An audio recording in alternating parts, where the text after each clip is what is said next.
Di sebuah desa kecil di Jawa Timur, tepatnya di daerah yang orang-orang bilang masih kuat nuansa mistisnya, berdirilah sebuah warung bakso yang sangat sederhana bernama Bakso Pak Wardi. Warung ini bentuknya cuma bangunan semi-permanen, dindingnya dari seng dan kayu, lantainya masih tanah kecoklatan yang dipadatkan. Lampunya hanya 2 buah lampu kuning yang digantung rendah, sehingga suasananya selalu tampak remang-remang. Kalau dilihat dari jauh, warung itu sama sekali tidak terlihat spesial. Bahkan sebagian orang yang baru lewat mungkin bakal mengira warung itu tidak layak dikunjungi.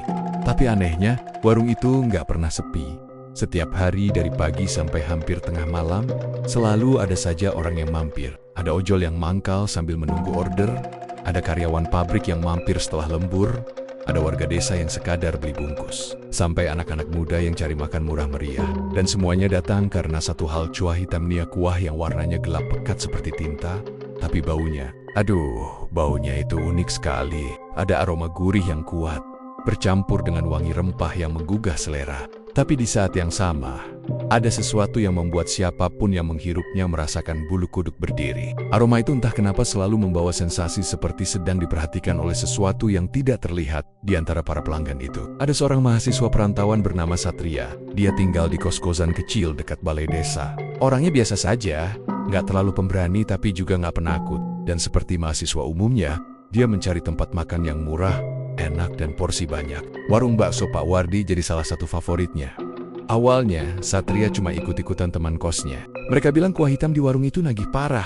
Pertama kali mencobanya, Satria langsung setuju. Kuah bakso itu memang beda. Warnanya seperti kombinasi pekatnya rawon, tapi lebih hitam, lebih kental. Bahkan kadang terlihat seperti mengilat di atas permukaan. Saat sendoknya dicelup, kuah itu seperti menempel di permukaan sendok lebih lama sebelum turun lagi.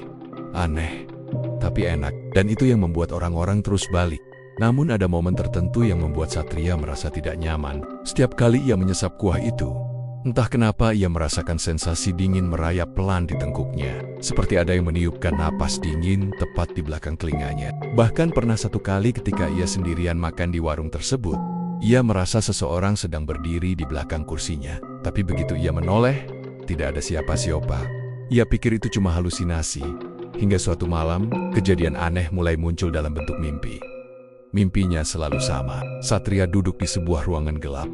Hanya ada satu sumber cahaya dari panci besar yang diletakkan di tengah ruangan. Panci itu mendidih pelan, mengeluarkan suara blub yang terdengar seperti bisikan. Kuah dalam panci itu hitam pekat, sama persis dengan kuah bakso warung Pak Wardi dalam mimpi itu. Satria selalu merasakan aroma yang sangat familiar, aroma kuah hitam yang sedap, tapi menekan dada, membuat napas terasa berat.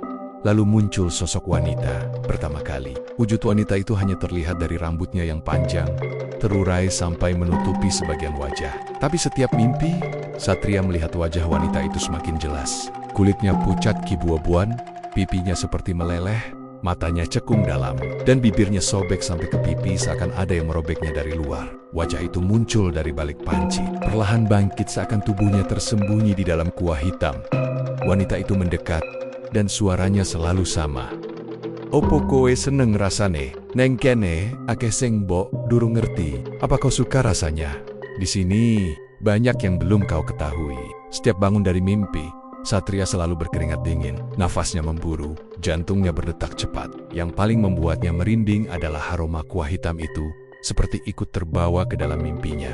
Bahkan ketika bangun pun, terkadang ia masih bisa mencium samar-samar aroma tersebut di sekitar kamar kosnya. Di awal-awal, Satria mencoba menertawakan dirinya sendiri. Dia bilang ke dirinya, paling ini karena kepikiran bakso mulu, kebanyakan makan bakso soalnya. Tapi, semakin hari, mimpi itu semakin jelas, semakin nyata. Seolah nyata sampai ia bisa merasakan hawa panas dari panci dalam mimpinya. Hal ini akhirnya membuat Satria memerhatikan warung tersebut lebih dekat. Selama beberapa hari, ia mulai memperhatikan perilaku pelanggan yang datang. Beberapa terlihat seperti ketagihan. Ada satu bapek-bopek yang baru selesai makan satu mangkok, tapi langsung pesan lagi. Ada ibu-ibu yang wajahnya pucat tapi tetap memaksa makan kuah hitam itu sambil bergetar. Dan ada beberapa orang yang makan dengan sangat cepat, seperti sedang dikejar sesuatu. Satria juga memperhatikan perubahan pada dirinya. Lambat laun, ia merasa semakin sering ingin makan bakso itu. Bahkan saat bangun pagi, ia bisa merasakan lidahnya seperti mencari rasa kuah hitam itu. Dalam hati ia sempat berbisik, jangan-jangan kuah ini ada sesuatu, tapi logikanya menolak. Mana mungkin warung sederhana seperti itu memakai hal aneh-aneh. Pasti hanya resep rahasia atau rempah-rempah tertentu yang tidak diketahui orang lain. Namun kecurigaannya semakin kuat setelah suatu kejadian.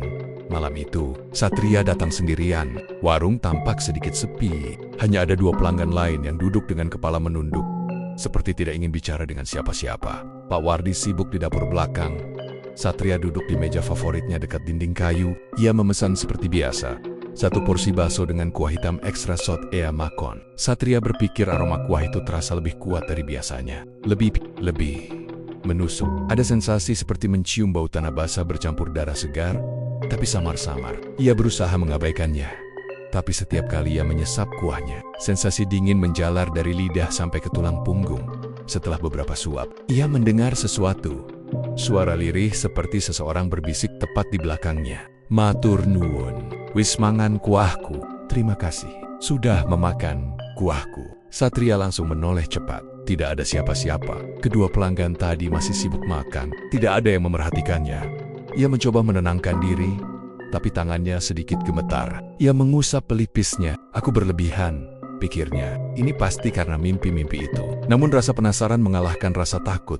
Ketika ia hampir selesai makan, ia mendengar suara dari dapur belakang. Bukan suara alat masak atau suara orang memasak. Suara itu seperti seseorang yang sedang berbisik dalam bahasa Jawa halus yang ia tidak mengerti dengan jelas. Hanya terdengar beberapa kata. Nyohod, singgawar, nyawa, tumbal, singo ireng. Satria merasakan tengkuknya merinding. Kata nyowo dan tumbal terlalu jelas untuk diabaikan. Ia perlahan berdiri, berpura-pura ingin ke kasir. Padahal ia sedang berusaha mengintip dapur dari celah tirai kain lusuh. Dari celah itu, ia melihat punggung Pak Wardi, tapi bukan itu yang membuatnya terpaku. Di depan Pak Wardi ada sebuah panci besar yang mendidih. Uap hitam tipis keluar dari permukaannya. Dan Satria melihat, sepertinya ada gerakan dalam panci itu. Bukan gerakan cairan yang mendidih, tapi seperti bentuk sesuatu yang bergerak di dalamnya. Seperti tangan kurus, panjang, berwarna hitam keabu-abuan, pelan-pelan muncul ke permukaan lalu masuk lagi ke dalam kuah. Satria spontan menutup mulutnya agar tidak berteriak, tapi nasib buruknya dimulai saat ia tanpa sengaja menyenggol sendok yang ada di meja dekat tirai. Sendok itu jatuh ke lantai dengan bunyi nyaring. Ting! Pak Wardi menoleh. Dan dalam sepersekian detik itu, Satria melihat mata Pak Wardi. Mata itu kosong, tidak ada pupil, tidak ada cahaya kehidupan, hanya bola mata putih keruh yang menatap lurus ke arahnya. Seperti mata orang mati, Satria langsung mundur, pura-pura sibuk mencari dompet sambil gemetar. Tapi dari balik tirai, ia merasa tatapan itu masih mengikutinya. Ia membayar buru-buru dan keluar tanpa menoleh ke belakang. Saat keluar warung, angin malam tiba-tiba bertiup dingin sekali. Bau kuah hitam seperti masih menempel di bajunya. Bahkan ketika ia berjalan menjauh dari warung itu, ia masih merasa seseorang mengawasinya dari dalam gelap. Malam itu, setelah kembali ke kos, ia mencoba menghibur dirinya. Mungkin tadi cuma bayanganku saja. Mungkin itu cuma rempah bentuknya aneh. Mungkin aku cuma terlalu capek. Tapi semua pembelaan itu hancur saat ia tidur. Mimpinya kembali. Dan kali ini, bukan hanya sosok wanita itu yang muncul dari dalam panci. Wanita itu mengangkat wajahnya lebih dekat dari sebelumnya. Dari wajahnya yang hancur, terlihat jelas darah hitam mengalir dari matanya. Ia mendekat ke wajah Satria. Sangat dekat, sampai napasnya yang dingin terasa di pipi. Wanita itu menoleh sedikit, suaranya lebih parau, lebih jelas. Ake sing mbok durung ngerti le, durung wayahe kowe ngerti. Tapi, wis, cedak wektune. Masih banyak yang belum kau ketahui, nah. Belum waktumu untuk tahu, tapi waktunya sudah dekat. Satria tersentak bangun, nafasnya terhuyung. Dadanya terasa sesak seolah ada sesuatu yang menekan. Dan di ujung kamar, di dekat pintu, ia melihat jejak kaki basah berwarna hitam. Jejak itu menuju tempat tidurnya, dan berakhir tepat di samping bantalnya. Aroma kuah hitam memenuhi kamar. Satria mulai sadar, ini bukan sekadar mimpi, bukan sekadar bakso enak. Ada sesuatu yang jauh lebih gelap bersembunyi di balik aroma kuah itu. Dan entah kenapa, ia merasa dirinya sudah tercatat sebagai bagian dari sesuatu. Sesuatu yang tidak bisa ia hindari. Malam itu, udara di desa sedang lembab dan dingin. Kabut tipis turun sejak maghrib, membuat jalanan terlihat seperti diselimuti asap halus. Warung bakso Pak Wardi tetap buka seperti biasa. Lampu kuningnya yang redup tampak berkedip halus. seperti kelelahan menerangi malam. Satria datang sendirian malam itu. Teman kosnya sedang ada tugas, dan dia sendiri sedang merasa gelisah setelah mimpi-mimpi aneh yang terus menghantuinya. Meski perasaan tidak enak terus mengganggu. Entah kenapa langkah kakinya tetap membawa dirinya ke warung itu. Seperti ada dorongan yang tidak bisa dijelaskan. Begitu ia duduk, aroma kuah hitam langsung menyergap hidungnya. Aneh, aroma itu terasa lebih kuat, lebih pekat dari biasanya. Bahkan seperti menempel di tenggorokan, meski ia belum makan sama sekali. Warung saat itu tidak terlalu ramai. Ada seorang ibu dan anak kecil di sudut ruangan, serta seorang lelaki yang duduk di meja seberang Satria. Lelaki itu yang langsung menarik perhatian. Dari awal matanya melihat, ada sesuatu yang tidak benar. Lelaki itu duduk agak membungkuk. Wajahnya pucat sekali, sampai-sampai kulit pipinya terlihat seperti menempel langsung pada tulangnya. Tulang pipinya menonjol tajam. Matanya cekung, tampak seperti orang yang tidak tidur berminggu-minggu. Bibirnya kebiruan, seolah tidak ada aliran darah, seolah ia baru keluar dari kulkas mayat. Yang membuat Satria tambah merinding adalah cara lelaki itu makan. Dia makan bukan seperti orang normal. Dia makan seperti orang yang sedang dikejar rasa lapar bertahun-tahun. Sendoknya bergerak cepat tanpa henti. Baksonya ditelan beser-beser tanpa dikunyah. Kuah hitam itu dicecap langsung dari mangkuk sampai bibirnya belepotan hitam. Suara slurp, slurp, slurp terdengar mengerikan karena dilakukan terlalu cepat dan terlalu rakus. Setiap gerakan mulut lelaki itu seperti bukan milik manusia. Seakan perutnya bukan sedang lapar, tapi sedang mencoba memuaskan sesuatu yang ada di dalam dirinya. Satria merasa mual, tapi ia juga tidak bisa mengalihkan pandangan. Ada sesuatu yang mengikat tatapannya pada pria itu. Hingga akhirnya Satria menyadari hal paling janggal. Tidak ada bayangan di belakang lelaki itu. Lampu kuning warung menggantung tepat di atas meja. Bayangan semua orang terlihat jelas di lantai, dan dinding bayangan kursi, bayangan meja, bayangan tubuh Satria sendiri. Tapi lelaki pucat itu tidak punya bayangan, seolah tubuhnya tidak menangkap cahaya sama sekali. Satria membeku, matanya membesar, hatinya berdegup sangat kencang. Ia mencoba memastikan sekali lagi, mungkin ia salah melihat. Ia memiringkan badan sedikit, mengubah sudut pandang, tetap tidak ada bayangan. Rasanya udara di sekitar Satria berubah lebih dingin. Napasnya mengembun sedikit. Meski ini bukan suhu yang seharusnya membuat napas mengembun. Satria memegang lututnya, mencoba menahan getaran. Tapi rasa takutnya semakin menjadi ketika lelaki itu tiba-tiba berhenti makan. Gerakan tangan lelaki itu berhenti total, seperti ada tombol yang mempaus tubuhnya. Kemudian ia menurunkan sendoknya perlahan-lahan, dan dalam gerakan yang lambat namun kaku, lelaki itu menoleh ke arah Satria. Satria merasa jantungnya seperti diremas. Wajah lelaki itu kini menghadap penuh ke arahnya. Matanya tidak berkedip. Bola matanya tampak seperti mata ikan mati kosong, kaca. Tidak ada cahaya kehidupan. Tapi bagian yang paling membuat Satria ingin berlari adalah senyuman yang muncul di wajah lelaki itu. Senyuman yang terlalu lebar, terlalu memanjang. Seperti pipinya ditarik paksa dari belakang. Mulut itu terbuka hingga hampir mencapai telinganya, menampilkan deretan gigi yang tidak rata dan beberapa gigi hitam yang tampak membusuk. Senyuman yang tidak mungkin dibuat manusia normal. Sekitar 5 detik lelaki itu terus tersenyum begitu. Tidak bergerak, tidak berkedip, tidak bernapas. Hanya memandang langsung ke wajah Satria.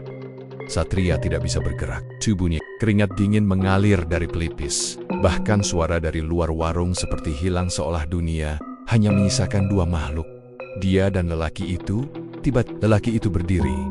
Tulang-tulangnya berderak halus seperti kayu tua yang bengkok. Tanpa bicara apa-apa, ia berjalan keluar warung. Gerakannya aneh, kaku, tapi cepat. Seperti orang yang terbiasa berjalan di tempat gelap tanpa melihat langkahnya sendiri.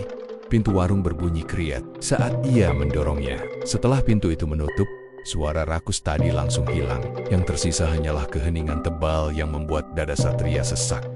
Anehnya, Pak Wardi hanya berdiri di dekat dapur sambil mengelap mangkuk. Ia tidak terlihat kaget, tidak panik, tidak memerhatikan. Justru seperti ia tidak melihat apapun. Padahal jelas-jelas lelaki itu makan di sana. Satria ingin menanyakan sesuatu, tapi rasa takut membuat mulutnya terasa terkunci. Ia melirik meja tempat lelaki itu duduk. Mangkuknya masih di sana, tapi kuah hitamnya sudah habis semua. Bahkan sampai ke tetes terakhir, sendok itu terlihat melengkung sedikit, seperti ditekan dengan kekuatan berlebihan. Satria memaksakan diri menyelesaikan makanannya meski rasanya tidak lagi sedap. Setiap suapan terasa hambar. ditimpa rasa takut yang menusuk. Ia menunduk dan buru-buru membayar, ingin cepat keluar dari suasana yang membuat bulu kuduk berdiri. Saat hendak pulang, ia sempat melihat ke jalanan gelap di depan warung. Tidak ada tanda-tanda lelaki itu. Tidak ada suara langkah, tidak ada napas, tidak ada bayangan. Hilang begitu saja. Malam itu Satria pulang dengan perasaan tidak enak. Tubuhnya seperti dibayangi sesuatu. Setiap langkahnya terasa berat. Angin malam berhembus dari arah jalanan kecil menuju sawah, membawa bau tanah basah yang anehnya bercampur dengan aroma kuah hitam yang terus menempel di hidungnya. Sesampainya di kos, ia langsung mandi. Ingin sekali ia menghilangkan rasa lengket dan bau kuah itu dari kulitnya. Tapi setelah mandi, bau itu masih tercium samar. Malamnya, ia tidak bisa tidur cepat. Rasa takut dan rasa penasaran bercampur menjadi tekanan di dadanya. Dia membuka ponsel, melihat-lihat grup Facebook desa. Grup itu biasanya berisi informasi warga, jual beli, kabar hilang, atau berita-berita kecil yang tidak terlalu penting. Tapi malam itu, sebuah postingan muncul sekitar jam 12 lewat. Tulisan itu membuat seluruh tubuh Satria menegang. Seorang pria ditemukan tewas di selokan dekat pasar, diduga hilang sejak semalam. Pada foto yang diunggah, terlihat seorang pria dengan tubuh kaku terlentang di pinggir selokan. Tubuhnya basah, seperti baru diangkat dari air. Wajahnya hancur. Warna kulitnya abu-abu. Sebagian pipinya hilang seperti terkelupas. Mata kirinya copot dari rongga. Mulutnya sobek lebar dan hitam, seperti terbakar sesuatu yang sangat panas. Dan yang membuat Satria hampir menjatuhkan ponsel adalah ketika ia memperbesar foto itu. Pria itu adalah lelaki yang tadi malam duduk tepat di depannya. Tidak salah, bentuk rahangnya sama, rambutnya sama, jaket kotornya sama. Satria menggigit bibir bawahnya hingga hampir berdarah. Tangannya gemetar, kepalanya berputar. Tidak mungkin, gumamnya. Tapi memang benar, itu orang yang sama. Yang membuat Satria semakin ingin muntah adalah satu detail kecil di berita itu. Pada bagian penjelasan, seseorang berkomentar, "Bau gelangguane aneh re, kayak amis campur gosong, pokoke mambu elekpol." Bau tubuhnya aneh re, seperti amis campur gosong. Pokoknya bau jelek sekali. Bau gosong. Kuah hitam di warung itu sangat panas, mendidih, dan berwarna pekat. Tiba-tiba kepala Satria teringat pemandangan semalam. Mulut lelaki itu belepotan kuah hitam, bibirnya hitam. Bahkan lidahnya pun tampak lebih gelap daripada bagian tubuh lain. Dan sekarang wajahnya hancur seperti dibakar sesuatu. Satria memejamkan mata, dadanya sesak, perutnya mule. Ia ingin menolak semua ini. Ingin meyakinkan dirinya bahwa ini hanya kebetulan. Tapi bagaimana mungkin? Lelaki itu semalam makan di depan Satria. Dia melihatnya jelas, dan lelaki itu tidak punya bayangan. Lalu sekarang, dia ditemukan tewas, dengan wajah hancur seperti habis disiram cairan hitam panas. Satria mematikan ponsel dan berbaring, tapi tidurnya tidak baik. Setiap kali ia memejamkan mata, wajah lelaki itu muncul. Senyuman lebarnya, bibir birunya, mata kosongnya, dan suara rakusnya yang terus mengunyah tanpa henti. Di sela-sela kantuknya, ia merasa mendengar suara samar di telinganya. Suara yang sangat dekat. Wis way high. CG. Wis nyupup. Sebon. Sudah waktunya. Satu sudah diambil. Barakat. Satria terbangun dengan napas terengah. Keringat dingin membasahi punggungnya. Dadanya berdebar kencang. Ia melihat ke sudut kamarnya. Tidak ada siapa-siapa. Namun ada bayangan asing di dinding. Seperti siluet seseorang yang berdiri di dekat pintu. Padahal tidak ada orang di sana. Tidak ada benda yang bisa menciptakan bayangan itu. Bayangan itu tidak bergerak, tidak berkedip, tidak memudar. Satria menatapnya dengan tenggorokan kering. Bayangan itu tersenyum. Dan malam itu, ia sadar satu hal. Kematian lelaki itu bukan kecelakaan. Dan Satria sudah terseret lebih jauh dari yang ia kira. Satria belum pernah merasa segelisah itu sebelumnya. Sejak menyaksikan lelaki pucat tanpa bayangan yang kemudian ditemukan tewas keesokan harinya. Pikirannya seperti tidak pernah mau berhenti bekerja. Semuanya terasa salah. Harus ada sesuatu yang lebih gelap daripada sekadar warung bakso rame. Dan mimpi buruk tentang wanita wajah hancur itu seperti menjadi alarm yang terus memaksa dia untuk mencari jawaban. Itulah yang membuatnya malam itu datang ke warung bakso Pak Wardi sendirian, tanpa bilang siapa-siapa. Udara malam di desa itu terasa aneh, angin berhembus pelan. Tapi suhunya terasa lebih dingin dibanding biasanya, seolah ada sesuatu yang mengikuti dari kejauhan. Warung bakso itu tampak berbeda saat malam sudah terlalu larut. Biasanya ramai hingga jam 9, tapi malam itu hanya satu lampu kuning redup yang menyala, menggantung di atas pintu. Tidak ada pelanggan lain, tidak ada suara mangkuk berdenting, tidak ada suara tawa atau obrolan khas warung bakso, hanya keheningan dan aroma kuah hitam itu terasa lebih kuat dari sebelumnya, lebih pekat, lebih menusuk, dan ada sesuatu yang tidak bisa dijelaskan oleh akal sehat. Awalnya seperti bau rempah, tapi makin lama makin mirip dengan bau besi, bau darah. Jantung Satria mulai berdetak lebih cepat, tapi dia memaksa dirinya tetap masuk, pura-pura santai. Pintu kayu warung itu berderit pelan saat didorong. Pak Wardi sedang berdiri di belakang meja sambil mengaduk panci besar. Dia tersenyum seperti biasa. Senyuman ramah ala penjual yang sudah puluhan tahun berjualan. Tapi entah kenapa malam itu senyuman itu terasa seperti topeng. Terlalu lebar, terlalu tenang. Kau tekodo, try, tanya Pak Wardi santai. Ya Pak, lapar, jawab Satria dengan suara dibuat setenang mungkin. Padahal tangannya dingin, bakso biasanya tak. Satria mengangguk, tapi diam-diam matanya memperhatikan seluruh sudut ruangan. Ada yang berbeda. Kursi-kursi kayu tampak basah, seperti baru disiram. Lantai di dekat dapur terlihat gelap, entah itu bayangan atau cairan lain. Aroma kuah hitam makin kuat ketika Pak Wardi membuka tutup panci. Asap tebal mengepul pelan, tapi warnanya tidak normal. Asap itu bukan putih, melainkan kibu-abuan, seperti asap pembakaran plastik atau kayu basah. Aneh banget, gumam Satria dalam hati. Ia duduk di meja dekat tirai dapur. Dari situ, ia bisa melihat sedikit bagian belakang. Gerakannya hati-hati, seperti tidak ingin ketahuan. Dia berpura-pura memainkan sendok, menunduk, tapi sesekali melirik ke belakang. Dan saat itu, dia melihat sesuatu. Di balik tirai, Pak Wardi sudah tidak lagi terlihat. Tapi dari celah kain lusuh itu, Satria melihat sebuah panci yang ukurannya jauh lebih besar daripada yang biasa dipakai di depan. Panci hitam, tinggi hampir setengah badan manusia. Asap pekat keluar dari bibir pancinya, naik ke langit-langit, lalu hilang, seperti disedot oleh kegelapan.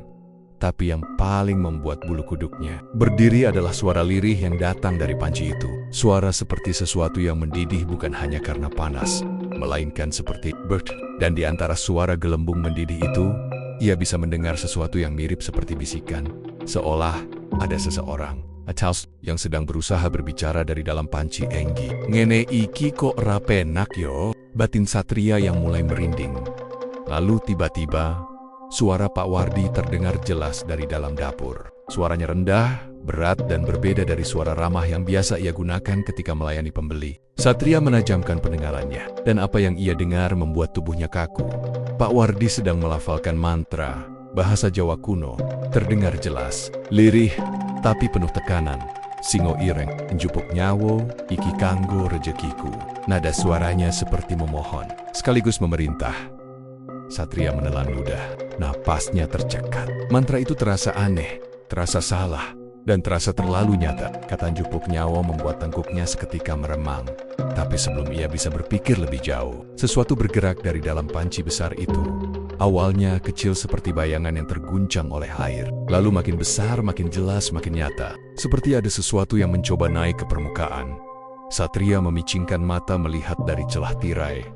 Dan saat itu, dia melihatnya dengan jelas. Ada tangan manusia, tangan kurus, hitam gosong seperti terbakar. Jari-jarinya panjang, terlalu panjang untuk ukuran manusia normal. Ujung kuku-kukunya tajam, menekuk seperti cakar. Tangan itu perlahan muncul dari balik kuah mendidih, membuka, lalu menggenggam tepi panci. Gerakan tangan itu seperti milik seseorang yang sedang berusaha bangkit dari kubangan kematian. Satria menahan napas. Tangannya meremas sisi meja. Kakinya terasa lemas. Apa itu?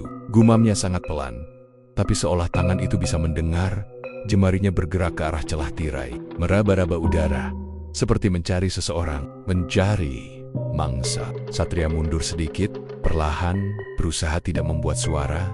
Namun justru pada saat itu, sendok yang ada di genggamannya terlepas dan jatuh ke lantai. Ting! Suara logam itu terdengar sangat keras di ruangan yang sunyi. Satria membeku. Tirai dapur yang tadinya diam, tiba-tiba berkibar pelan, dan sesosok bayangan berdiri di baliknya. Pak Wardi menoleh perlahan. Lehernya bergerak seperti sendi yang patah. Sorot matanya kosong, tapi tajam, gelap, seperti mata yang sudah tidak lagi menyimpan jiwa manusia. Cawandelok opo, try. Suaranya pelan, namun mengancam. Satria tercekat, tidak tahu harus menjawab apa. Suasana di warung itu berubah drastis. Udara terasa berat, seperti menekan dada. Lampu di atas mereka berkedip, memancarkan cahaya kuning yang kusam dan tidak stabil. Pak Wardi melangkah keluar dari dapur. Kakinya berdecit di atas lantai yang basah. Dan ketika ia melangkah, Satria melihat jejak kakinya meninggalkan noda hitam, seperti jelaga atau cairan pekat yang sama dari kuah bakso. Kowe rung ngerti opo-opo tuh, katanya lagi. Tatapannya tidak berkedip. Satria berdiri perlahan, mencoba menahan rasa takut. Pak Wardi, saya cuma mau makan. Pak Wardi tersenyum. Senyum yang sama seperti biasanya. Tapi kali ini terlihat sangat mengerikan. Senyum itu terlalu lebar. Kulit pipinya tertarik seperti ada sesuatu yang memaksa dari dalam. Wong sing ngerti kebanyakan bakal entek nyawane. Orang yang tahu terlalu banyak biasanya habis nyawanya. Satria semakin mundur. Tapi sesuatu di belakangnya tiba-tiba berbunyi. Gelak, kelek-luk, suara dari panci besar di dapur kembali terdengar. Lalu suara lain mengikuti suara seperti seseorang yang mencoba bernapas di dalam air mendidih. Suara itu menjerit lirih, seperti meminta tolong, tapi juga terdengar marah. Dan di sela-sela jeritan itu, terdengar suara perempuan. Aku durung rampung. Aku belum selesai. Suara itu membuat seluruh badan Satria gemetar. Pak Wardi mendekat. Langkahnya berat, tapi pasti. Singo ireng wis tangi, wis wayahe ana tumbal mane. Singo ireng sudah bangun. Sudah saatnya ada tumbal lagi. Satria merasa kakinya surut ke belakang dengan sendirinya. Instingnya berteriak agar ia segera kabur dari tempat itu. Tapi pintu warung terasa jauh. Dan di belakangnya, tirai dapur mulai bergerak sendiri. Ada sesuatu yang mendorongnya dari dalam. Tangan hitam gosong itu muncul lagi, kini jauh lebih jelas. Jari-jari panjang itu merayap di lantai, menyeret tubuh yang belum selesai terbentuk. Bau menyengat keluar dari balik tirai bau mayat yang terbakar dan dibiarkan. Membusuk selama berminggu-minggu. Satria ingin menjerit, tapi suaranya terkunci di tenggorokan. Kowe wis ora isa metu maneh, Tri, kata Pak Wardi. Suaranya berubah, serak dan tidak manusiawi. Tirai itu akhirnya tersingkap sedikit. Dan sosok perempuan dengan wajah hancur itu muncul sebagian. Matanya putih tanpa bola mata. Kulit wajahnya mengelupas seperti daging yang direbus terlalu lama. Mulutnya bergerak, memaksa keluar kote-kota sambil menatap Satria. Rasane kepana. Tubuh Satria goyah. Dunia di sekelilingnya berputar. Napasnya terengah. Dan pada detik itu, ia tahu satu hal: dia telah melihat terlalu banyak. Dia telah menyentuh rahasia yang seharusnya tidak pernah diketahui manusia manapun. Dan kuah hitam itu bukan sekadar makanan, itu adalah medium, itu adalah kontrak. Itu adalah penghubung antara dunia, manusia dan sesuatu yang tidak seharusnya ada. Pak Wardi mendekat semakin dekat. Sementara sosok wanita itu makin keluar dari balik tirai. Dan Satria tidak punya banyak waktu untuk memilih. Malam itu, di warung kecil yang tampak biasa, rahasia pesugihan Singo Ireng baru saja terbuka lebar di depan matanya. Dan tidak ada jalan kembali malam itu. Satria pulang ke kosnya dengan langkah yang tidak stabil. Kakinya terasa berat, seperti setiap langkah menarik energi habis-habisan dari tubuhnya. Jalan desa sudah gelap, hanya ada 1-2 lampu rumah warga yang redup dan berkedip seperti hampir mati. Angin dingin menusuk tulang, dan setiap hembusan seperti membawa bisikan yang tidak jelas. Satria memeluk tasnya sambil sesekali menoleh ke belakang. Entah kenapa, perasaan diikuti tidak bisa hilang sejak ia meninggalkan warung bakso Pak Wardi. Saat ia melewati jalan kecil yang mengarah ke kos, tiba-tiba aroma itu datang lagi. Aroma kuah hitam. Aroma pekat yang padahal sudah berkali-kali ia coba lupakan, tapi malah makin kuat. Aroma itu seperti menempel di hidungnya, bahkan seakan-akan masuk ke paru-paru. Satria mengernyit, merasa mual. Ia berhenti, menunduk, hampir muntah, tapi tidak ada yang keluar. Mung kowe sing aiso mambu kowe. Terdengar suara lirih, entah dari mana. Hanya kamu yang bisa mencium itu. Satria langsung menegakkan tubuh dan memutar kepala ke segala arah. Tapi tidak ada siapa-siapa. Hanya gelap dan pohon bambu yang bergoyang pelan. Suara angin terdengar seperti tawa, membuat bulu kuduknya berdiri. Dia mempercepat langkahnya. Nafasnya berat, hatinya berdegup keras sampai terasa sakit. Begitu sampai di kos, ia langsung menutup pintu, menguncinya, dan bersandar pada dinding. Badannya gemetar hebat. Ia memejamkan mata, mencoba menenangkan diri. Aku cuma capek, katanya lirih kepada dirinya sendiri. Meski hatinya tidak percaya, dia masuk kamar, duduk di tepi kasur, dan mengusap wajahnya. Tangannya gemetar. Tiba-tiba ia mencium aroma kuah hitam itu lagi. lebih kuat daripada sebelumnya. Satria spontan berdiri dan mencari sumbernya. Dia mengendus udara, memeriksa baju yang ia pakai. Ia melepas kaus, mencium lengannya, tapi tidak ada yang aneh kenapa wanginya makin kuat, gumamnya panik. Dia masuk kamar mandi, membuka keran air cepat-cepat, mandi sampai 2 kali berturut-turut, menggosok kulitnya kuat-kuat sampai sedikit memerah. Namun setelah selesai, begitu keluar kamar mandi aroma kuah hitam itu tetap ada. Bahkan lebih pekat, seperti ia sedang berada di depan panci mendidih. Satria mulai kehilangan akal sehat. Dia meraih parfum, menyemprot tubuhnya berkali-kali, mengganti baju, mengganti celana, sampai ia sendiri kesal dan kelelahan. Tapi bau itu tidak hilang. Rasanya seperti aroma itu muncul dari dalam tubuhnya sendiri. Kok Aiso, kenapa aku sing kecium terus? Suaranya bergetar. Dia akhirnya duduk di kasur, memegang kepalanya. Pikiran tentang panci hitam besar, tentang tangan gosong itu, tentang mata kosong Pak Wardi. Semuanya muncul dan menumpuk jadi satu. Nafasnya mulai tersengal. Wajahnya basah oleh keringat. Dia memejamkan mata, berharap bisa menenangkan diri. Tapi tidak sampai beberapa detik, terdengar suara berat dan parau. Seperti suara hewan besar yang sedang menggeram. Wis mangan. Suara itu jelas, sangat jelas. Tidak berasal dari luar kamar. Tidak berasal dari bawah kasur. Tidak berasal dari jendela. Suara itu berasal dari dalam kepalanya. Satria membuka mata dengan cepat. Ia membeku, tidak berani bergerak. Jantungnya berdetak cepat, hampir menyakitkan. Lalu suara itu terdengar lagi lebih dekat, lebih dalam, seperti seseorang bernafas tepat di belakang telinganya. Saiki, giliranmu. Sekarang, giliranmu. Satria langsung melonjak dari kasur dan terjatuh. Dia merayap mundur sampai tubuhnya menempel pada dinding. Keringat dingin mengalir di pelipisnya. Matanya liar, mencari sumber suara itu. Tidak ada siapa-siapa, hanya kamarnya yang gelap, lampu redup, dan bayangannya sendiri yang bergoyang di dinding. Tapi tepat saat ia mencoba berdiri dan menenangkan diri, matanya menangkap sesuatu di sudut kamar. Sebuah bayangan, namun bukan bayangan biasa. Bayangan itu besar, jauh lebih besar dari tubuh manusia. Bentuknya samar-samar seperti kepala singa, tetapi tubuhnya tegak seperti manusia. Kedua tangannya panjang seperti cakar yang siap menyergap, dan matanya... Ya Tuhan, matanya merah menyala, seperti bara api yang baru ditiup angin.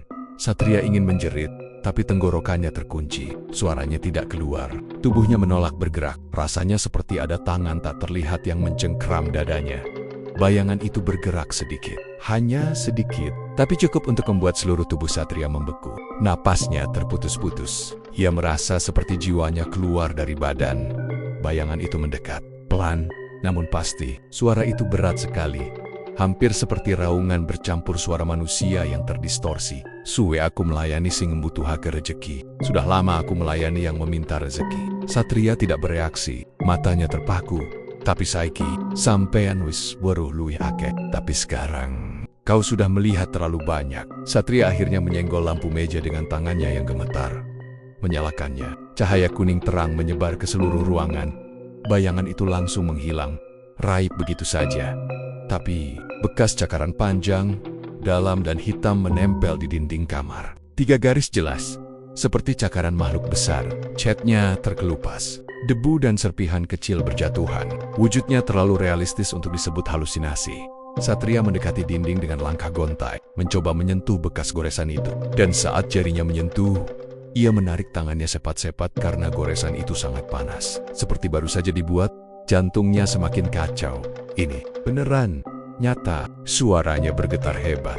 Ia lemas dan duduk di lantai. Kepalanya berdenyut antara takut, bingung, dan panik. Semuanya bercampur. Dia mengambil ponselnya, berniat menelepon seseorang siapa saja, tapi entah kenapa ia tidak tahu harus menghubungi siapa. Temannya di kota lain? Tidak mungkin, mereka pasti hanya tertawa dan mengira dia halu.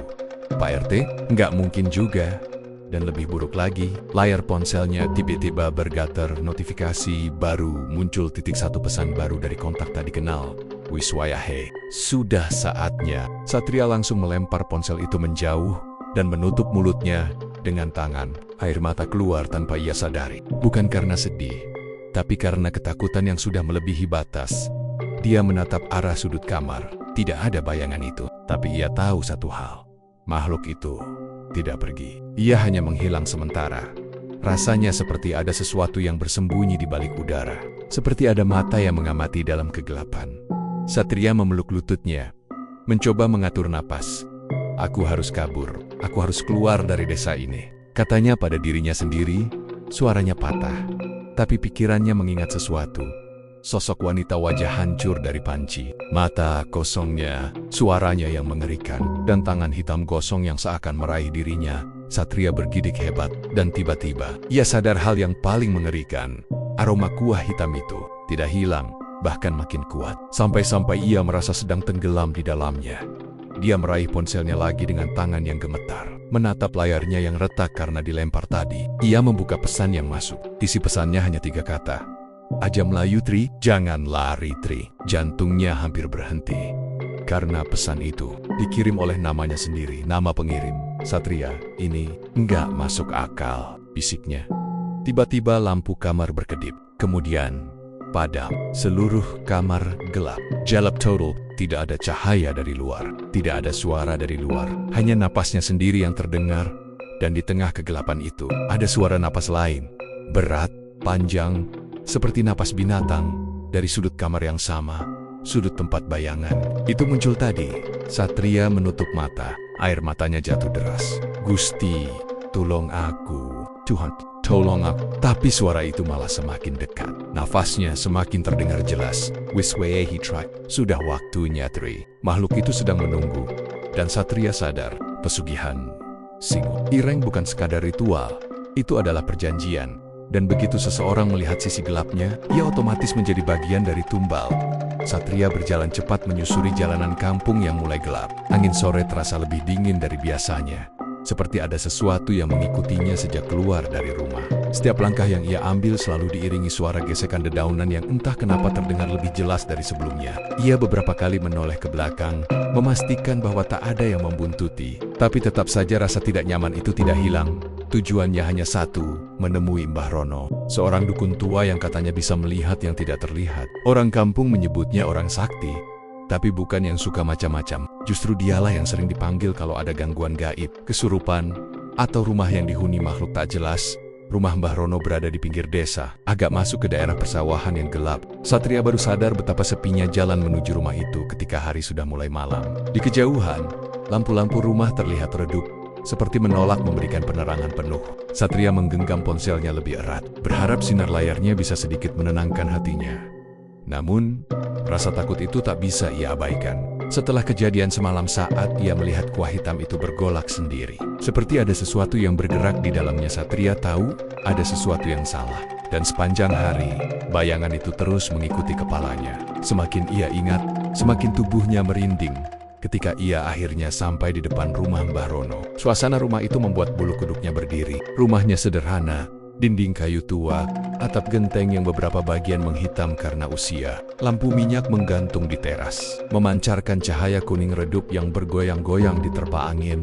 Satria berdiri di depan pintu kayu, mengumpulkan keberanian, lalu mengetuk tok. Tok-tok. Tak lama kemudian, terdengar suara laki-laki tua dari dalam. Wes melebu we. Aku wes ngerti sapa sing teko. Sudah masuk saja nak, aku sudah tahu siapa yang datang. Satria menelan ludah. Suara itu membuat jantungnya berdetak lebih cepat. Ia membuka pintu pelen-pelen, lalu masuk. Bau dupa langsung menyambutnya, bercampur aroma jamu dan sesuatu yang sulit dijelaskan, seperti tanah basah dan daun kering yang terbakar. Di tengah ruangan, Mbah Rono duduk bersila di atas tikar pandan, dengan pakaian serba putih yang mulai kusam. Rambutnya panjang memutih, wajahnya dipenuhi keriput. Tapi matanya tajam seperti bisa menembus isi kepala orang. Koe lungguh weile. Kamu duduk saja nak. Satria duduk dengan gelisah, tangannya berkeringat, padahal udara di ruangan itu dingin. Seolah ada sesuatu yang menyerap kehangatan dari tubuhnya. Mbah Rono menatapnya lama, terlalu, sampai-sampai Satria mulai merasa seluruh tubuhnya diperiksa tanpa perlu disentuh.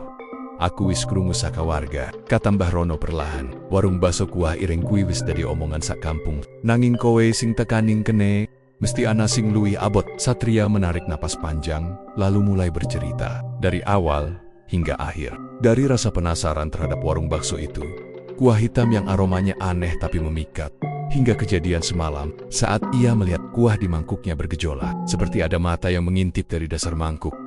Mbah Rono mendengarkan tanpa berkedip. Setiap detail yang Satria jelaskan membuat wajah tua itu terlihat semakin serius. Sesekali ia mengangguk pelan, seolah semua itu sudah ia ketahui sejak awal. Ketika Satria selesai bercerita, ruangan itu menjadi sangat hening. Bahkan suara jangkrik di luar seperti menghilang. Setelah beberapa detik, Mbah Rono menghela napas panjang dan berat. "Sing koe pangan kui duduk kuah biasa le," ucapnya pelan. Suaranya bergetar, seperti memikul beban yang besar. "Kuak, tambul rejeki." Satria merinding. Kata tumbal saja sudah cukup membuat ia ingin pulang dan pura-pura tidak pernah makan di warung itu. Namun kalimat selanjutnya lebih membuat tubuhnya membeku. "Pesugihan Singo Ireng iki kuno banget." Pesugihan Singo Ireng itu sangat kuno dan sangat lapar. Satria terpaku di tempatnya. Ia bahkan tidak berani menelan ludah. Mbah Rono menatap jauh ke arah dinding seolah melihat sesuatu yang tak bisa dilihat manusia biasa. "Singo Ireng iku makhluk gaib sakral," jelas Mbah Rono. "Wis ana saka jaman embien, wong-wong sengelap kekuatan kui mondokno jiwa-jiwa kanggo nutupi perjanjian rejeki. Lan yen tumbale telat diwenehke." Ia berhenti sejenak, tatapannya mengeras. "Singo Ireng bakal golek tumbal dewe." Satria merasa tubuhnya melemah, jantungnya berdebar tak teratur. "Tapi apa hubungannya sama kuah bakso itu, Mbah?" tanya Satria. Suaranya bergetar. Mbah Rono meraih kendi kecil di sampingnya, menuangkan air ke dalam mangkuk tanah liat. Kemudian ia mengusap bagian dalam mangkuk itu dengan jari, seperti membentuk pola. "Kuah ireng kui, cuma media," katanya. "Cara makhluk iku nandai calon tumbal, wong sing mangan kuah kui otomatis, dan sing otomatis diawasi." Satria tersentak. "Didien." Mbah Rono mengangguk. "Pemilik warung wajib menehi tumbal rutin. Biasane wong saka luar desa, wong sing ora dikenal, sing gampang ilang. Tapi yen telat utawa ora gelem, Singo Ireng bakal nyupuk wong sak pungkasan sing mangan kuah kui. Akan mengambil orang yang terakhir makan kuah itu." Satria merasakan darahnya seperti berhenti mengalir. Kata-kata itu menghantamnya seperti pukulan keras yang tidak ia siap terima. Ia adalah pelanggan terakhir. Makan kuah itu, dan makhluk itu sedang lapar. Tiba-tiba, ruangan terasa lebih gelap dari sebelumnya. Lampu minyak di sudut ruangan bergoyang-goyang, nyalanya mengecil, seperti ada angin dingin yang menembus dari belakang Satria. Padahal, pintu dan jendela tertutup rapat. Satria memeluk dirinya sendiri, berusaha menahan rasa takut. "Mbah," suaranya lirih. Kalau saya memang ditandai, apa yang harus saya lakukan?" Mbah Rono tidak langsung menjawab. Ia bangkit perlahan, mengambil sebuah kotak kayu kecil dari rak tua di sudut ruangan. Kotaknya penuh ukiran yang Satria tidak mengerti. Ketika Mbah Rono membukanya, aroma bunga kering dan dupa keluar. Di dalamnya ada gelang hitam dari semacam akar tanaman, segenggam garam hitam, dan selembar kain kecil berwarna merah yang terikat simpul aneh. Mbah Rono meletakkan ketiganya di depan Satria. "Kowe saiki ora aiso sembarangan balik omah," katanya serius. "Singo Ireng kui ora bakal ngeneke awakmu neng papan rame. Nanging, yen kwai dehwekan sanajan sak menit, dueke bakal nyedot rohmu kaya ngekulno lendut ing banyu. Dia akan menyedot rohmu seperti lumpur yang menelan air." Satria menahan napas. "Mbah, tolong saya." Mbah Rono mengangguk pelan. "Aku aiso melindungi awakmu sementara. Tapi iki cuma nahan, orang ngilangi tandamu. Aku hanya bisa melindungimu sementara, bukan menghilangkan tanda itu." Satria menunduk. Ketakutan itu kini berubah menjadi putus asa. Ia tak pernah membayangkan hidupnya bisa terjebak dalam situasi seperti ini. Semua bermula dari bakso kuah hitam yang terlihat enak. Saat itu juga, Mbah Rono menatapnya tajam. "Kowe kudu ngerti siji perkara," katanya perlahan. "Makhluk iki ora cuma golek tumbal, dheweke golek jiwa sing enek rasa takut, mangan rasa kuatir, rasa panik, rasa putus asa. Semakin call wedi, semakin cepat dheweke nemu dalan. Dia mencari jiwa yang penuh rasa takut. Semakin kamu takut, semakin cepat ia menemukan jalan." Satria merasa tubuhnya bergetar. Ia berusaha bernapas teratur, tapi dadanya sakit, seolah ada tangan besar yang menekan dari dalam. Tiba-tiba, suara keras terdengar dari atap rumah. Dag-dag, duk, seperti sesuatu melompat dari satu sisi ke sisi lain. Satria langsung memelototkan mata. "Mbah, itu apa?" Mbah Rono menutup mata sebentar, lalu membuka dengan wajah sangat tegang.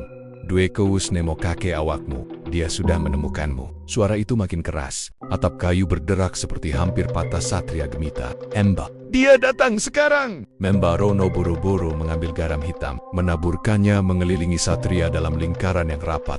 Aja metu lingkaran iki. Apa wae sing kedadean? Ojo metu. Jangan keluar dari lingkaran ini. Apapun yang terjadi, jangan keluar. Satria mengangguk cepat. Meski tubuhnya hampir tidak bisa digerakkan. Tiba-tiba pintu rumah bergetar keras. Kemudian hening, terlalu hening.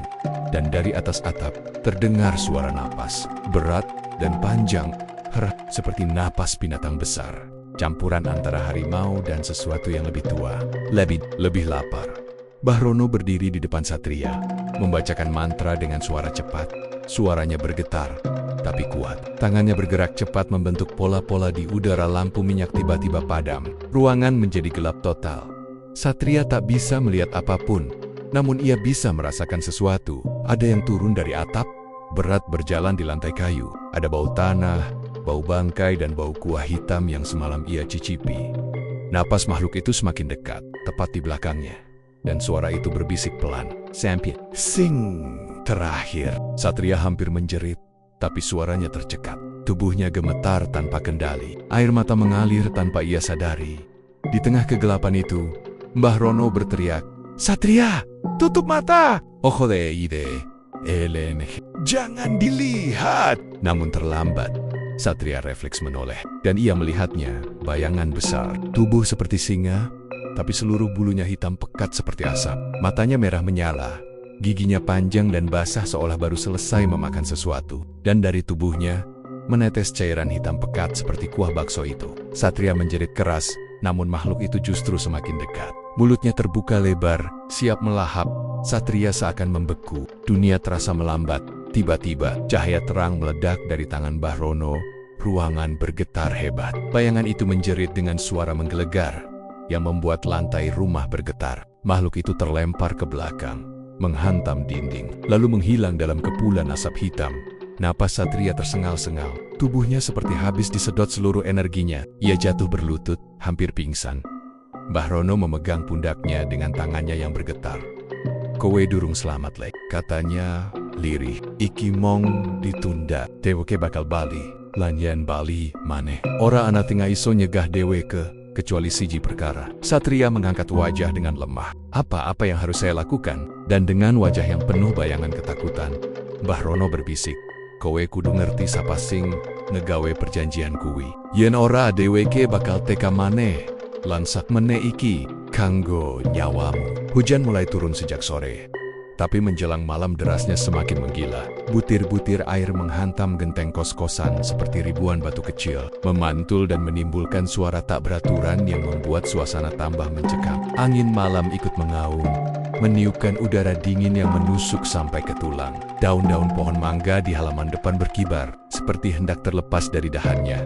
Kos-kosan yang biasanya cukup ramai dengan suara orang ngobrol, pintu dibuka tutup, atau kendaraan lewat. Malam itu terasa seperti bangunan kosong, senyap, tidak ada suara penghuni, tidak ada suara TV dari kamar sebelah.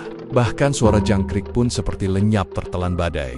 Satria duduk di kasurnya dengan posisi bersandar ke dinding. Lampu kamar menyala redup, memberikan sedikit rasa aman. Namun rasa aman itu sama sekali tidak cukup untuk mengusir rasa takut yang ia rasakan sejak meninggalkan rumah Mbah Rono Katekota. Mbah Rono masih terngiang jelas di kepalanya. "Deweke bakal bali. Lan yen bali maneh, ora ana sing iso nyegah, kecuali kowe ngerti sapa sing ngegawe perjanjian kuwi." Satria menggigit bibirnya sendiri. Ia sebenarnya ingin pergi dari kamar kos itu. Ingin mencari tempat yang lebih ramai, atau minimal tidur di masjid terdekat. Tapi hujan badai tidak memungkinkan ia kemana-mana. Dan lebih dari itu, Mbah Rono sudah memperingatkan bahwa Singo Ireng bisa menemukan jejaknya dimanapun ia pergi. Satria sudah 3 jam berusaha menahan tidur. Namun tubuh manusia punya batas. Mata Satria mulai berat, kepalanya beberapa kali terjatuh ke depan sebelum ia terbangun lagi. Ia memaksakan diri membuka video lucu, mendengarkan musik keras, bahkan memukul pipinya sendiri agar tetap sadar. Tapi rasa kantuk itu seperti sesuatu yang sengaja dibuat lebih kuat malam itu. Seperti ada kekuatan yang memaksanya tertidur. Jam di ponselnya menunjukkan jam 2:01. Saat itulah semuanya berubah. Di tengah badai yang menderu, suara baru muncul. Pelan, tapi jelas. Berasal dari ujung koridor kos-kosan. Duk, Satria sontak terbangun sepenuhnya. Dadanya langsung kencang. Duk, suara itu berat, dalam, seperti sesuatu yang memiliki kaki besar. Namun bukan kaki manusia. Duk, duk. Langkah itu bergerak perlahan menyusuri koridor. Setiap hentakan menggetarkan lantai, seperti sesuatu yang ukurannya jauh lebih besar dari badan manusia biasa. Satria menegakkan tubuhnya, menahan napas, berusaha memastikan bahwa ia tidak sedang berhalusinasi karena kurang tidur. Namun suara itu semakin keras tuh. Dak dak. Langkah itu mendekat. Hujan, angin, petir, semuanya seakan lenyap. Hanya ada satu suara. Langkah berat itu. Satria merangkak mundur ke pojok kamar. Napasnya sesak. Telapak tangannya dingin seperti es. Bukan Daya. Bukan sekarang. Gumamnya lirih. Meski ia sendiri tak yakin, namun langkah itu berhenti. Tepat di depan pintunya, Satria menutup mulutnya, menahan napas. Ia bisa mendengar jantungnya sendiri memukul tulang rusuk. Kemudian gagang pintu bergetar. KRTE. Seperti seseorang mencakar bagian logamnya dengan kuku yang panjang. Suaranya menusuk telinga, membuat tengkuk Satria meremang. Lalu terdengar suara rendah, serak, dan sangat dekat. Membukak, waktu wis tekan buka, waktumu sudah tiba. Suara itu tidak seperti suara manusia, ada lapisan lain di baliknya. Seperti dua suara berbicara bersamaan, suara manusia dan suara binatang yang bergemuruh. Satria menggigil. Ia menutup telinganya, tapi suara itu tetap tembus, seolah datang dari dalam kepalanya sendiri. Membuka. Aku ngerti, kowe ana injero. Buka.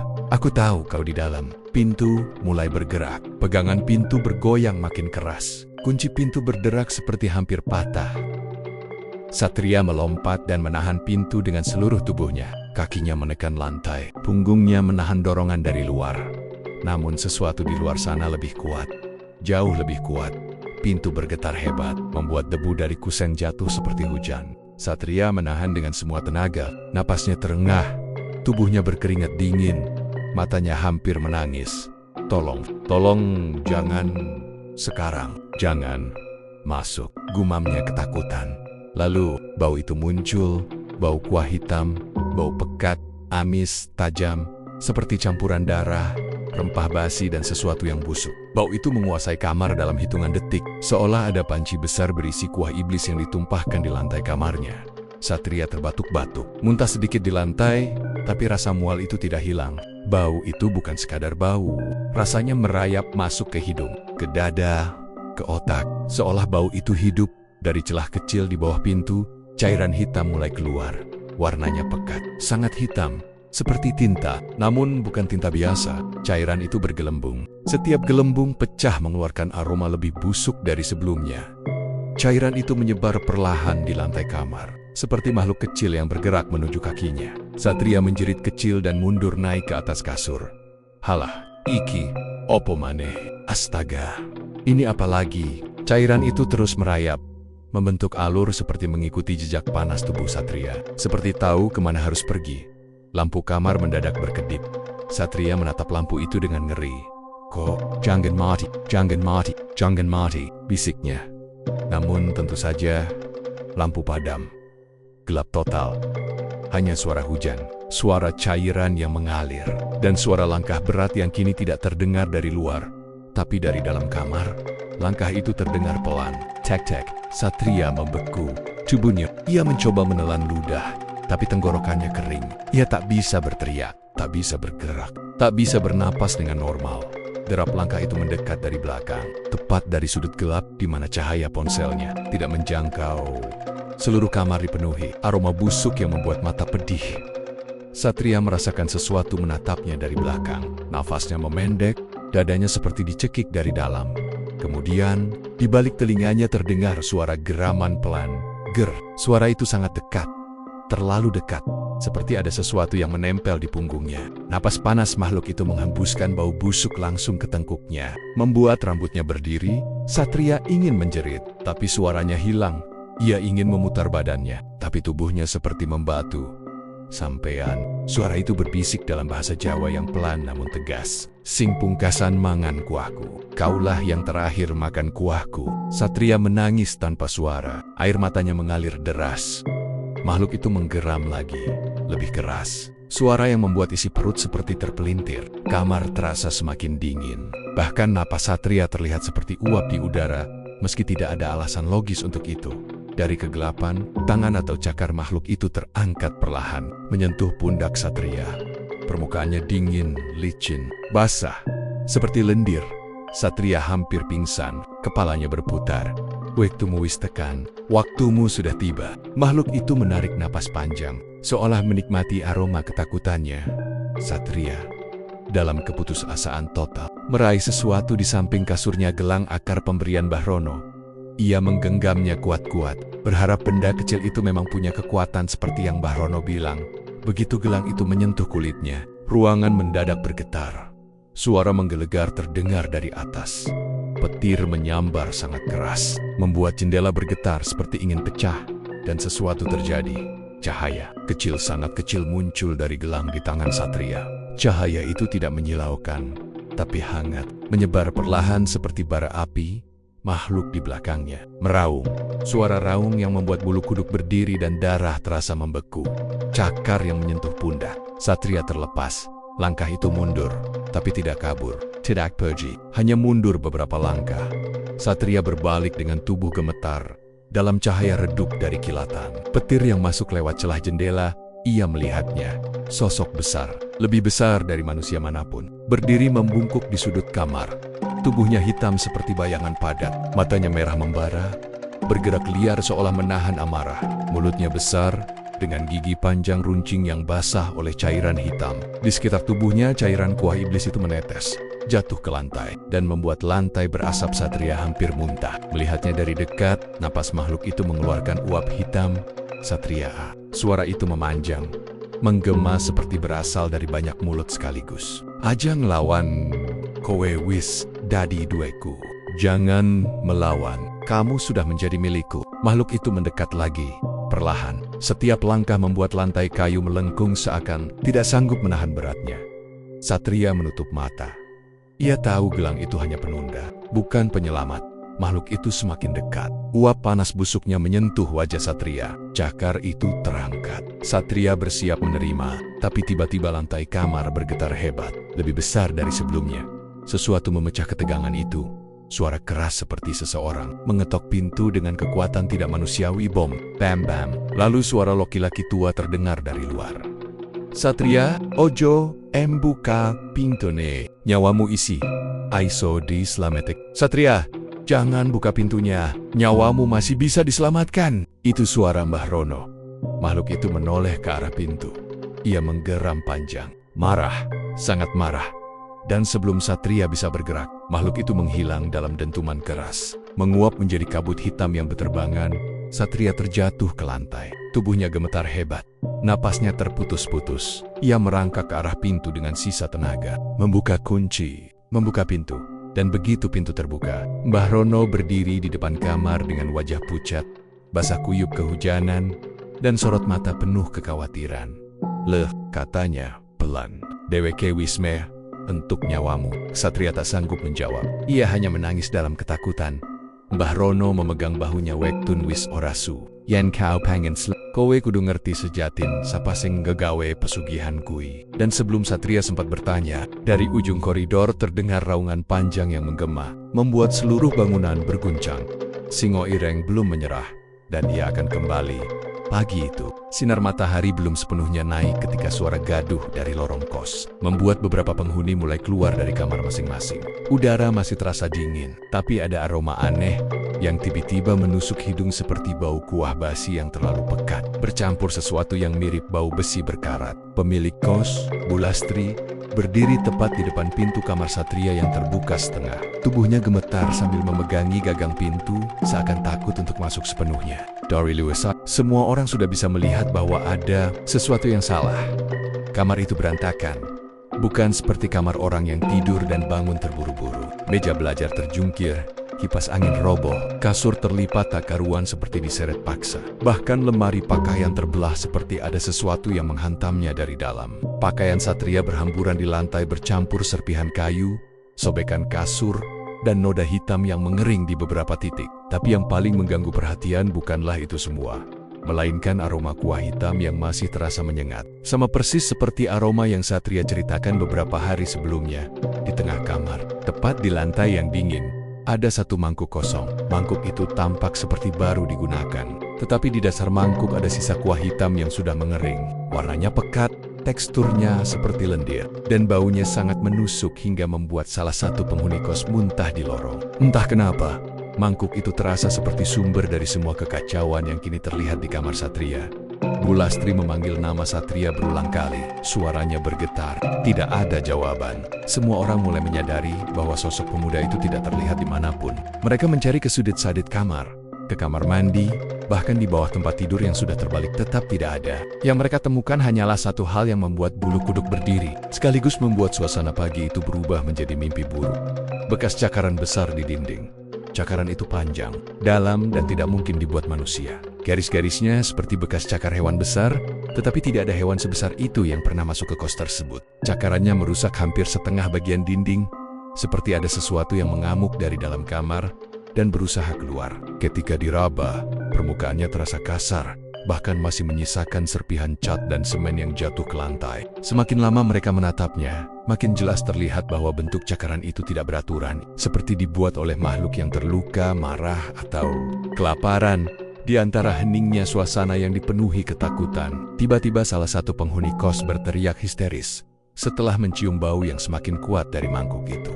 "Bu, iki kok Bon? Kayak ora manusiawi, Bu. Aku, ora aiso." Ia tak melanjutkan kalimatnya dan buru-buru mundur.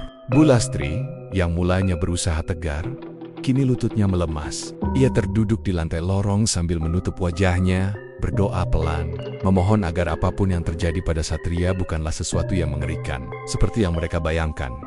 Beberapa jam kemudian, polisi datang setelah dipanggil oleh salah satu penghuni kos. Namun yang mengejutkan adalah saat polisi memeriksa sekitar kamar, mereka tidak menemukan satupun jejak kaki keluar dari kamar tersebut. Lantai bersih, kecuali serpihan benda yang rusak. Tidak ada tanda-tanda seseorang melarikan diri. Bahkan jendela yang ada di dalam kamar masih terkunci dari dalam, seolah-olah Satria lenyap tanpa meninggalkan jejak. Polisi memotret cakaran di dinding, memeriksa mangkuk, dan mengumpulkan barang-barang yang berserakan. Tapi beberapa dari mereka terlihat tidak nyaman, seakan ingin cepat selesai dari tempat itu. Salah satu petugas sempat bergumam lirih, "Ini bukan kerjaan manusia." Rekannya menegurnya untuk diam, tapi gumaman itu sudah terlanjur terdengar oleh beberapa penghuni kos dan menyisakan ketakutan yang lebih pekat.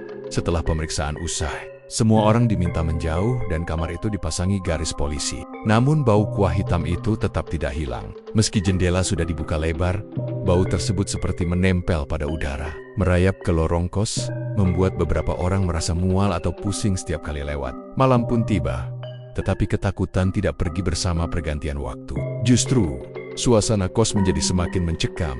Pada malam pertama setelah kehilangan Satria, beberapa penghuni kos mengaku mendengar suara langkah kaki aneh di lorong. Suara itu berat, seret, dan muncul perlahan-lahan, berhenti tepat di depan kamar Satria. Ada yang mengintip dari lubang kecil pintu mereka, tapi tidak melihat apa-apa. Lorong itu gelap dan kosong, namun suara itu tetap terdengar, disertai bunyi napas berat yang tidak menyerupai napas manusia. Ketika suara itu hilang, bau kuah hitam itu kembali menguar, lebih pekat dari biasanya. Seperti ada sesuatu yang baru saja lewat membawa aroma tersebut. Beberapa hari berlalu, tetapi kabar tentang hilangnya Satria cepat menyebar keluar kos. Warga sekitar mulai berbisik-bisik, tidak hanya tentang hilangnya seorang mahasiswa, tetapi tentang warung bakso Pak Wardi yang masih tetap buka seperti tidak terjadi apa-apa. Warung itu tetap menyajikan bakso dengan kuah hitamnya. Seakan aroma dan warna mencurigakan kuah itu bukan masalah sama sekali. Anehnya, warung tersebut justru semakin ramai. Banyak pelanggan yang mengaku penasaran, bahkan merasa ketagihan setelah mencobanya. Seorang warga bercerita bahwa Pak Wardi terlihat sedikit berbeda sejak malam ketika Satria terakhir kali terlihat makan di sana. Tatapan matanya semakin kosong, senyumnya terlalu lebar, dan gerak-geriknya tampak seperti seseorang yang menyembunyikan sesuatu. Ia tetap memasak dengan tenang, mengaduk panci besar berisi kuah hitam pekat yang selalu mengepul tanpa henti. Tidak pernah habis, tidak pernah berkurang meski pelanggan datang silih berganti. Ada sesuatu yang ganjil yang dirasakan banyak orang, tetapi tidak ada yang berani membahasnya secara langsung. Pada malam tertentu, beberapa pemuda desa mengaku mendengar suara aneh dari warung bakso tersebut. Warung itu sudah tutup, Lampunya sudah mati, tetapi dari dalam terdengar suara seperti sesuatu bergerak di dalam panci. Suara itu pelan, gemerisik, kadang seperti seseorang berusaha berbicara dari dalam cairan yang sangat kental. Salah seorang pemuda yang iseng mendekat kabarnya memucat dan lari ketakutan. Setelah mendengar sebuah suara lirih yang berkata, "Tulung, ojo mangan, kuah iki." Suara itu serak, seperti keluar dari tenggorokan yang hampir tidak lagi berbentuk. Dan yang membuatnya semakin mengerikan adalah suara itu terdengar sangat mirip suara Satria. Rumor itu menyebar cepat, namun tetap saja warung Pak Wardi tidak pernah sepi. Entah karena orang tidak percaya, atau justru penasaran ingin merasakan sendiri ketakutan yang beredar. Warung itu selalu ramai setiap malam. Bahkan beberapa orang mengaku menikmati kuah hitam tersebut dan merasa tubuh mereka menjadi lebih kuat, lebih segar, lebih bertenaga dari sebelumnya. Ada juga yang mengatakan bahwa setelah makan di sana, mereka sering mimpi buruk melihat sosok hitam besar dengan mata merah menyala yang menatap mereka dari balik kegelapan. Namun, entah kenapa, keesokan harinya mereka kembali lagi ke warung itu seolah ada sesuatu dalam kuah tersebut yang memanggil mereka. Sementara itu, kamar Satria tetap kosong dan tidak tersentuh. Garis polisi yang membentang di depan pintunya kini lebih banyak mengumpulkan debu dibanding perhatian. Tidak ada yang berani masuk, meski sebagian barang-barang Satria masih tertinggal di dalam. Pada malam-malam tertentu, beberapa penghuni kos mendengar suara dari dalam kamar itu, suara seperti seseorang menyeret kaki, atau suara berat yang menggores lantai. Kadang terdengar juga bisikan kecil. Namun mereka tidak berani mendekat untuk memastikan. Salah seorang penghuni kos, seorang perempuan yang tinggal di kamar tepat di seberang kamar Satria, mengaku suatu malam mendengar suara mengetuk pelan dari dalam kamar itu. Disusul suara lirih berkata, "Mbok tulung buka ke, Adham." Namun ketika ia mencoba mengintip dari celah pintu, lorong tampak kosong dan gelap tanpa tanda-tanda seseorang berdiri di sana. Seiring hari berjalan, warga semakin yakin bahwa suara-suara yang mereka dengar dari panci kuah hitam dan dari kamar Satria bukanlah kebetulan.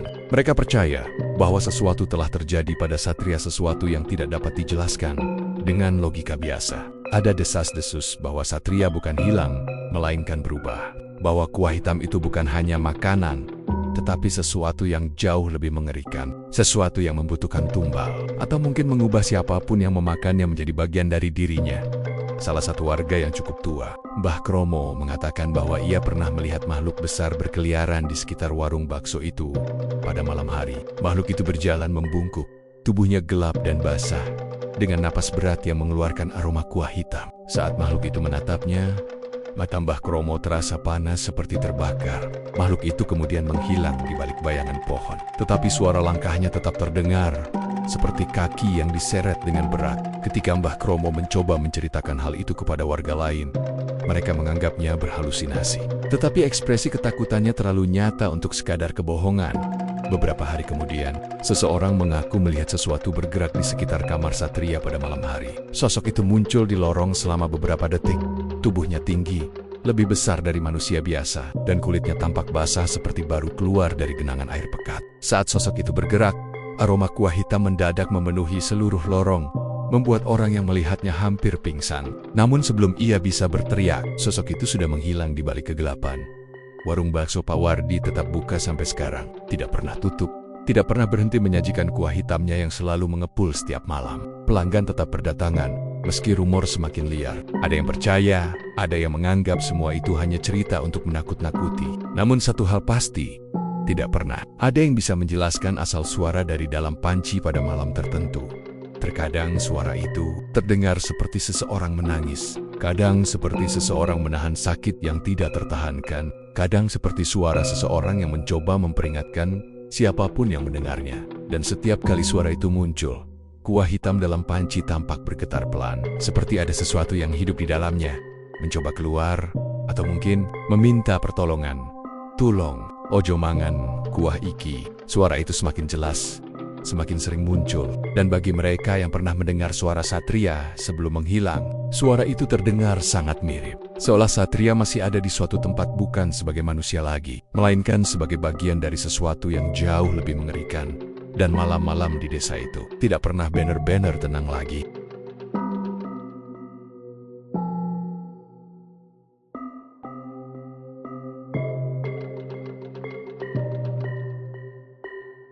Dan begitulah Winggetters, kisah malam ini telah usai. Semoga kalian menikmati setiap ketegangan dan misteri yang telah kita selami bersama. Ingatlah, di setiap sudut yang gelap, ada cerita yang menunggu untuk diceritakan. Jaga diri kalian baik-baik, selalu waspada, dan jangan pernah lupa untuk terus berdoa.